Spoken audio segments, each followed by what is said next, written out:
என்னங்க எப்போதும் அரையும் குறையுமா ஆடுவான், இப்போ கையெடுத்த கும்புறான்னு பார்க்குறீங்களா? உங்களால் தான்.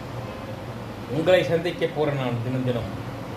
ஆமாம், பார்த்தீங்களா என் கையில் என்ன இருக்குன்னு? தக்காளி தொக்கு.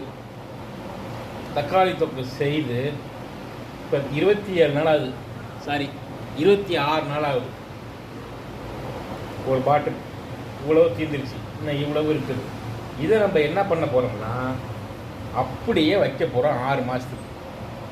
தினம் தினம் இதை எடுத்து திறந்து மேலே ஒரு கிண்டி விட்டு கொஞ்சோண்டு ஊறுக்காய் எடுத்து வச்சு, ஊறுக்காய் மாதிரி தக்காளி தொக்கு கொஞ்சோண்டு எடுத்து சாப்பிட்டுட்டு இதை 6 மாதம் நம்ம யூஸ் பண்ண போகிறோம். ஸோ எதனாலன்னு கேட்டிங்கனாக்கா, நம்ம இது ஒரு புது பிஸ்னஸ்ஸு லான்ச் பண்ணியிருக்கிறோம். அதை மக்கள் மத்தியில் கொண்டு போய் சேர்க்க போகிறோம். தக்காளி தொக்கு சாதத்துக்கு சாப்பிட்டுக்கலாம். ஸோ நீங்கள் பேச்சுலரா, ஆஃபீஸில் ஒர்க் பண்ணுறீங்களா, வீட்டில் மனைவி கோச்சிட்டு ஊருக்கு விட்டாங்களா, இல்லை பிரசவத்துக்காண்டி போயிருக்காங்களா, இன்றைக்கி செய்ய டைம் பத்தல அப்படிங்கிறீங்களா, வெறும் சாதத்தை மட்டும் வச்சு கொண்டு வந்துடுங்க, இதை போட்டு சாப்பிட்டுக்கலாம். அதனால் நம்ம இந்த பிஸ்னஸை லான்ச் பண்ணியிருக்கிறோம். விரைவில் இதை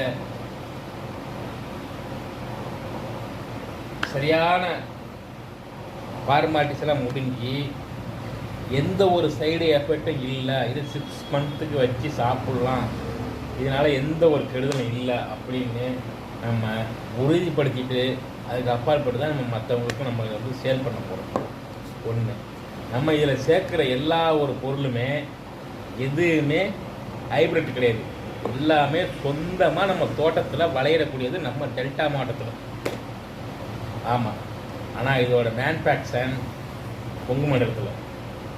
ஆனால் இதுக்கு உண்டான மூலப்பொருள் விளைவது எல்லாமே டெல்டா மாவட்டத்தில். விரைவில் உங்களை நான் சந்திக்கிறேன் அடுத்த வீடியோவில்.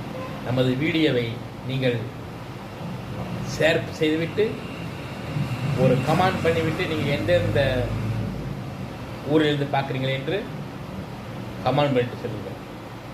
அப்புறம் முதலில் வாங்கும் 100 நபருக்கு ஒரு ஆஃபர் காத்து கொண்டிருக்கிறது. விரைவில் உங்களுக்கு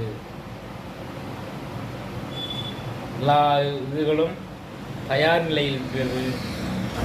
சாம்பிள் முடிந்தவுடன் உங்களுக்கு நாங்கள் புதுப்பொழிவுடன் உங்களை சந்திக்கிறேன். நான் பாரதி வரியில் விதை TN50 டெல்டாவிலிருந்து.